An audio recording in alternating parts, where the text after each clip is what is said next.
Kembali lagi dalam perbincangan Apa Kabar Indonesia Malam, Prof. Hamdan Zulfa. Tadi kita dengarkan apa yang disampaikan oleh Sufmi Dasko Ahmad, bahwa memang untuk saat ini pilkada di mana pendaftarannya ini juga akan berlangsung mulai pekan depan menggunakan putusan MK. Tapi tadi juga sempat dikatakan bahwa revisi undang-undang pilkada ke depannya juga mungkin akan dilakukan. Ada pandangan mengenai hal ini, Prof. Hamdan Zulfa. Tapi mungkin kita juga masih ada gangguan untuk bisa terhubung dengan Prof. Hamdan Zulfa. Kami coba perbaiki komunikasinya.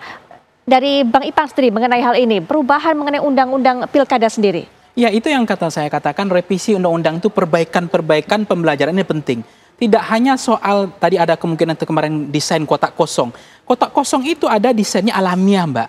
Yang alamiah itu kotak kosong, dia memang tiada saing tiada lawan. Memang dia yang settle, yang elektabilitasnya itu 60% ke atas. Approval ratingnya udah 70%. Ya. Sehingga memang tidak ada yang siap untuk bertanding. Karena tidak ada lawan tanding yang sebanding. Sehingga memang partai akan berbondong-bondong cenderung yang mendukung yang bakal menang. Itu alamiah. Tapi juga ada kotak kosong yang dianggap kemudian pemborongan partai politik. Yang kemudian elektabilitas yang rendah justru diusung. Nah, itu yang dianggap tidak alamiah kan. Nah, itu kan perlu diperhatikan dalam undang-undang kita supaya nanti hal-hal semacam ini seperti kotak kosong tidak terjadi lagi. Tidak hanya itu, Mbak, dinasti politik. Kalau kita ngomel, berbuih-buih mulut kita soal etika, kepatutan, layak tidak layak, like or ini sense of politik kita kemana gitu. Dulu MK sudah kita berharap dengan undang-undang besok itu ya tidak hanya soal kotak kosong, perlu juga dipikirkan incumbent yang dia sedang menjabat, apakah itu mulai dari presiden, bupati, gubernur, ketika anaknya maju, keluarganya maju, dia harus jeda 5 tahun. Kan itu simpel menurunkan undang-undang itu, Mbak. Supaya tidak ada potensi abuse of power. Supaya lapangan itu datar. Setara, lapangannya datar, bertarung ruang yang sama. Ada equality, bukan inequality. Nah, kan itu bisa dibuatkan aturan mainnya. Nah, kalau kita berdebat, berbuih-buih, tapi orang akan mengatakan pasal mana yang dilanggar. Akan dilempar begitu, itu bola panas itu nggak tahan loh, Mbak. Selalu bilang, coba tunjukkan pasal mana yang dilanggar. Kan nggak ada yang dilanggar. Akhirnya kita hanya bicara soal, itu yang saya bilang kemarin, kita berdebat soal kotak kosong, nggak ada gunanya kalau nggak ada aturan yang membatasi itu. Nah, termasuk tadi adalah dinasti politik. Mau buih-buih sampai ke langit ke-7 kita ngomong dinasti, nggak akan ada gunanya kalau memang tidak ada ruang untuk pembatasan itu lewat regulasi, lewat undang-undang. Nah, mungkin tidak hanya itu yang akan direvisi dalam undang-undang pilkada sebenarnya, Mbak. Banyak lagi poin-poin lain ya, misalnya soal wakil, soal posisi bagaimana kampanye ya. Banyak hal yang menurut saya perlu ada kelemahan. Selain memang pilkada ini yang kita misalnya apakah betul memang kita ingin tetap pilkada sebagai saluran untuk memilih pemimpinan terbaik, bagaimana soal pembiayaan yang murah. Ya, mulai dari saksi ditanggung oleh negara. Itu kan mengurangi beban dari calon-calon kita, Mbak. Karena high politik kita mahal sekali. Udah mereka cetak baliho, mereka yang membuat alat peraga, terus saksi juga mereka bayar. Kemudian kepilih dengan gaji 5 juta gitu. Nah, akan ada masalah di situ. Harus pembiayaan politisi kita itu dilayani oleh negara.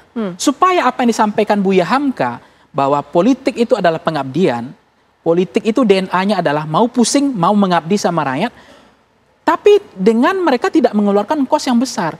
Belum sekarang dianggap misalnya mahar politik ya, 1 kursi dan itu kan sudah pembicaraan umum. Tapi ada partai yang hari ini konsisten bahwa mereka nggak mau menggunakan mahar. Nah, di dalam revisi undang-undang pilkada, baiknya nanti bagaimana akan muncul politisi yang berbiaya murah. Itu penting juga. Sehingga kita berharap ke depan ruang kontestasi itu penting. Nah, nggak kebayang, Mbak, kalau revisi undang-undang ini hari ini disahkan di paripurna, mungkin sedihnya luar biasa di Indonesia hari ini. Tapi hari ini kan bisa semua happy lah, senang lah bahwa siapapun hari ini bisa bertarung. Dan betul kata Mbak Putri, gimana implikasinya? Koalisi Indonesia Maju bisa berubah nggak? Ya bisa berubah, bisa nggak? Dan akan semakin banyak partai-partai yang mungkin semakin berani untuk bisa mengusung kader-kader mereka sendiri. Nah, karena itu mereka yang punya kita inginkan selama ini, Mbak. Mereka karena kan threshold terlalu tinggi. Tidak percaya mereka mengusung kader terbaiknya mereka sendiri. Sehingga mereka terjadilah persekongkolan yang disebut dengan kartel politik, diborong kan. Nah, sekarang kita kan ingin ada meritokrasi. Kenapa sih partai nggak percaya diri mengusung kader terbaiknya sendiri? Apalagi dengan 7,5% ini Mbak sekarang. Jangankan gitu, PSI pun sekarang bisa mengusung calonnya sendiri di Jakarta loh. Ini implikasi logis dari putusan MK. Itu sejatinya yang diinginkan MK. Akan semakin banyak pilihan bagi masyarakat. Makin apa yang mereka banyak dambakan dan harapkan, begitu kan, untuk memimpin masyarakat. Ya begitu. minimal masyarakat disajikan dengan pilihan yang tidak terbatas di meja mereka. Baik. Karena sejatinya yang melakukan seleksi itu, pemimpin itu, yang kemudian didaftarkan 5 calon atau 4 calon, itu kan seleksi yang dilakukan oleh partai politik secara deliberatif, penuh kehati-hatian. Nah, ini yang kemudian kemarin ada gejala DNA yang disebut bahwa kartel politik yang adanya pemborongan koalisi. Nah, partai-partai yang kadernya terbaik, contoh misalnya beberapa daerah, hari ini kan mereka mengatakan, oh ini akhirnya saya bisa maju juga nih. Bisa maju, karena apa? 7,5 itu bisa. Ya, gitu. ya, baik Bang Ipang. Nah, ini kemudian juga terakhir dari Bang Ilham, untuk bisa melihat langkah KPU berikutnya, apa yang diharapkan? Mungkin bisa ditekankan dan juga tegaskan sekali lagi, Bang Ilham. Bang Ilham, mohon maaf sepertinya masih di mute, kami masih belum bisa mendengar suaranya.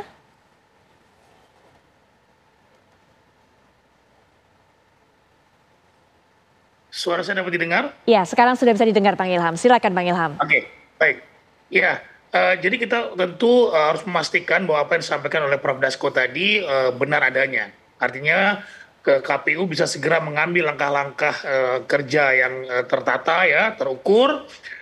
Kemudian pastikan bahwa yang dibahas dalam konsultasi hanyalah apa yang sudah diputuskan oleh Mahkamah Konstitusi.